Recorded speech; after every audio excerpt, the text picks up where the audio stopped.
And the American Motorcycle Association said that 1% of the motorcycle riders are a bad group. A dark road at night, the rumbling sound of motorcycles in the distance.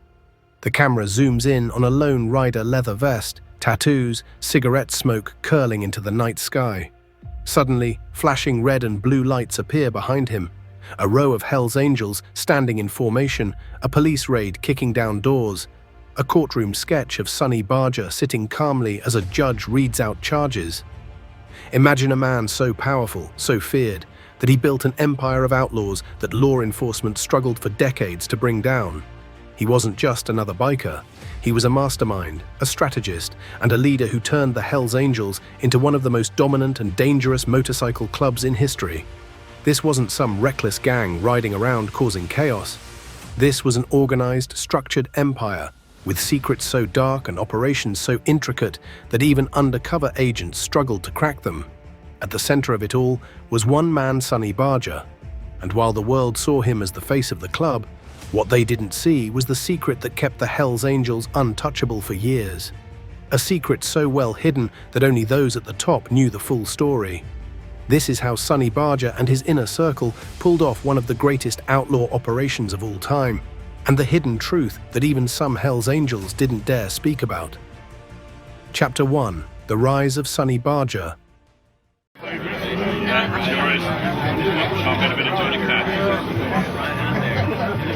Born Ralph Hubert Barger, Jr. on October 8, 1938 in Modesto, California, Sonny's early life was marked by hardship.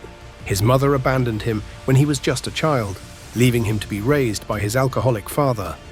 With little supervision and a natural rebellious streak, Sonny was getting into street fights before he was even a teenager. School didn't interest him. Authority meant nothing to him. He was made for the streets. And in the 1950s, there was no better place for a young rebel than on the back of a Harley-Davidson. In 1957, Sonny co-founded the Oakland chapter of the Hell's Angels. While the club had existed before him, it was this chapter, his chapter, that would rise to dominance. Sonny's vision was clear. This wasn't just a club for bikers, it was an empire in the making. It needed structure, discipline, and a hierarchy. And under his leadership, the Oakland chapter became the heart of the Hell's Angels, with Sonny as its undisputed king. Chapter 2. The Hell's Angels' Notoriety. News media and the law enforcement agencies are the people that have sort of made me the international president, which we don't have. The 1960s were a time of rebellion. Protests, civil rights movements, and a growing distrust of the government fueled the rise of countercultures. The Hell's Angels grew in this chaos. While hippies were preaching peace and love, Sonny's men were doing the exact opposite. They weren't just riding motorcycles, they were running entire criminal operations. Drug trafficking, extortion, illegal arms deals.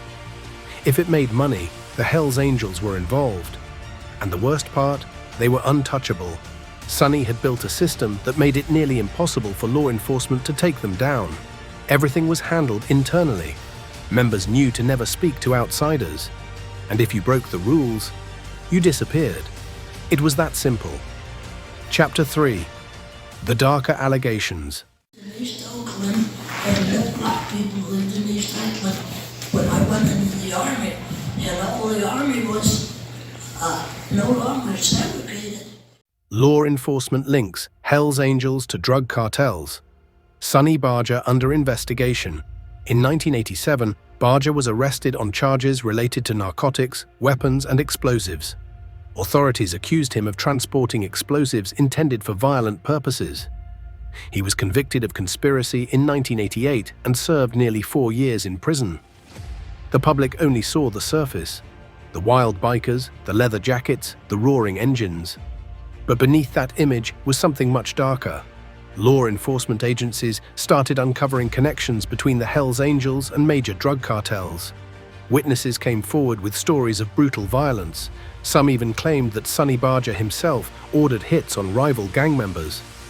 But here's where it gets interesting. Despite countless investigations, despite arrests, despite mounting evidence, Sonny always managed to slip through the cracks. Almost as if someone, somewhere was pulling strings to keep him safe. Chapter 4. Undercover operations and internal chaos. By the 1970s, law enforcement had enough. The FBI, ATF, and local police forces launched one of the most aggressive undercover operations in history. Agents went deep posing as bikers, building trust, even getting tattoos to prove their loyalty. But here's the thing. The Hells Angels weren't just some street gang. They had counter-surveillance tactics that rivaled government agencies. They sniffed out undercover cops like it was second nature. And if you got caught, you didn't make it out alive. One of the most infamous operations was Black Biscuit. In the early 2000s, agents managed to infiltrate the club and collect shocking evidence of criminal activities. But even then, taking down Sonny was nearly impossible. The reason? His secret was still intact. Chapter 5. Sonny's Imprisonment and Resilience. What's the best thing that ever happened to you? And I said, I woke up this morning. In 1973, Sonny was convicted on narcotics and weapons charges, leading to a significant prison sentence. Law enforcement thought they finally had him. But here's what they didn't realize. Prison didn't break Sonny Barger. If anything, it made him stronger. He ran the club from behind bars like he never left. And the moment he got out, he was right back in control. The legend of Sonny Barger only grew stronger. Chapter 6. The Hells Angels Global Expansion. Under Sonny's rule, the Hells Angels went international. Chapters popped up across Europe, Australia, Canada. You name it.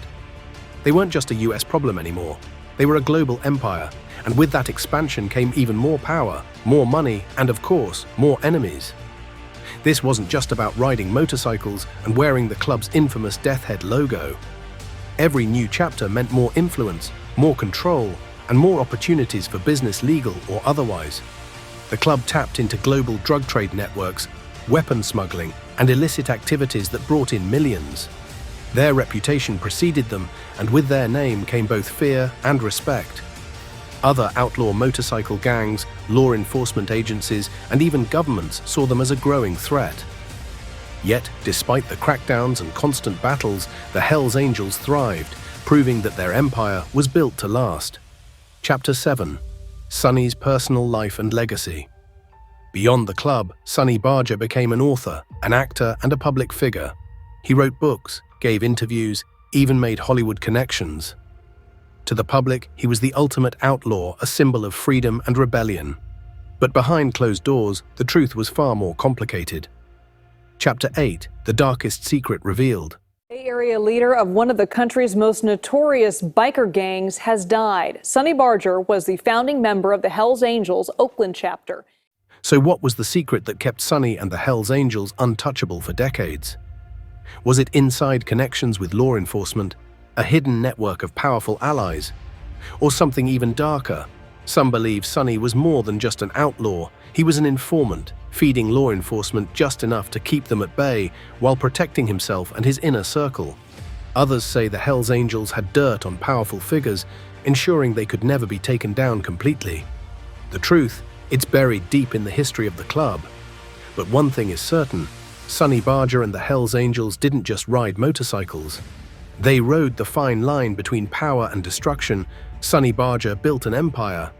But every empire has secrets, and some secrets, they're meant to stay buried. Sonny Barger wasn't just another outlaw, he was the mastermind behind one of the most feared motorcycle clubs in history. Through strategy, discipline, and sheer ruthlessness, he turned the Hells Angels from a rebellious biker gang into a global empire. Traveling through, and it's the last place you would want to be. When you get here in the summer and it's 110, 112 degrees, you can't wait to leave. No matter how many times the law came knocking or rivals challenged them, Sonny and his club always found a way to survive and thrive. But every empire fades. While the Hells Angels still exist, their golden era under Sonny's rule is long gone.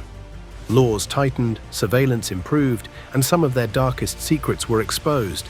Yet, despite all the investigations and allegations, Sonny remained a legend, feared, respected, and immortalized in outlaw history. So was he a criminal mastermind who outplayed the system, or someone with untouchable connections? Maybe the full truth will never come out. But one thing is certain, The Hells Angels weren't just a club, they were an empire, and Sonny Barger was its king. If you enjoyed this deep dive into the world of outlaw motorcycle clubs, make sure to like, subscribe, and hit that notification bell so you never miss another wild story. Let me know in the comments.